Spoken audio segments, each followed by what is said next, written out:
This hour, obviously, you got to ask the question whether or not we will one day be talking about Vietnam as a true high-tech hub. Now, it's true that Apple has components made here, Sumitomo, Sharp, and Intel. Lenovo has had component making here for a while.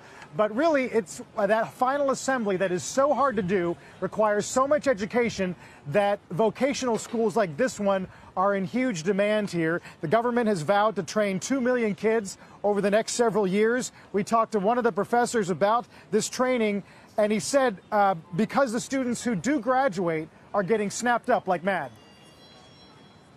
For mechatronics, industrial control, automobile, welding, cutting metal, more than 90% get a job after 6 months from the time they graduated.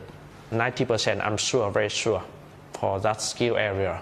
But for example, accounting is not easy to get a job. IT not easy to get a job also. But for technical area, very easy to get a job.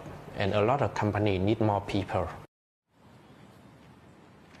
One of those companies is Samsung, guys. That's one of the big stories here in Vietnam. They came here a while ago, back in 2014, invested $3 billion in an industrial park, 250 acres, 60,000 employees, which is now one of the biggest facilities to make cell phones anywhere on the planet.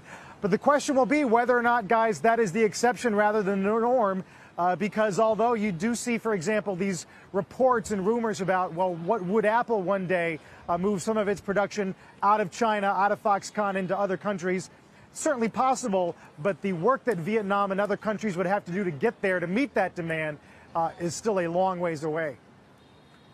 Carl, just great work, great content all day today, just really fascinating information. I'm wondering about another piece of the trade puzzle here and supply chain puzzle, which is logistics and transportation, what it would take if more manufacturers are coming into Vietnam to actually move those products to other parts of the world.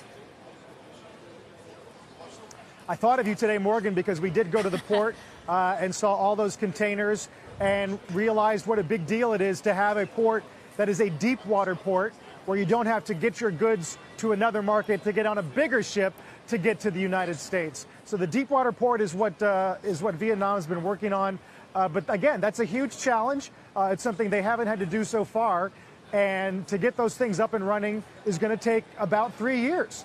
So is this whole boom going to last throughout that time? What if we get a G20 deal this weekend or sometime in the next 6 months? What happens to all those investments and those ideas then? So it's really, Vietnam is at a really interesting crossroads, whether it's the production or the delivery, which of course you know so much about. And that's the question that I have, Carl, is around stability. Because we didn't do TPP and because nobody knows exactly how long this trade war with China will last, how reliant does that make Vietnam on getting better trade agreements with anybody who could then serve to fill that demand hole that could emerge if things clear up between the U.S. and China? Yeah, I mean, believe me, the lesson of TPP is not lost on anybody here. And in fact, just in the past couple of weeks, they're making final arrangements to get a free trade agreement here with the EU. Which is something that doesn't look likely in the near term with a bunch of other countries. So Vietnam, I think, is overall playing it very safe. There's a look at what they already ship: a lot of machinery, a lot of apparel, a lot of footwear. But there is sort of this dichotomy, guys, between the stuff that's easy to make, the T-shirts, the sneakers, even, as opposed to these cell phones and final assembly high-tech products that are much harder to build. That said, I will argue one last thing.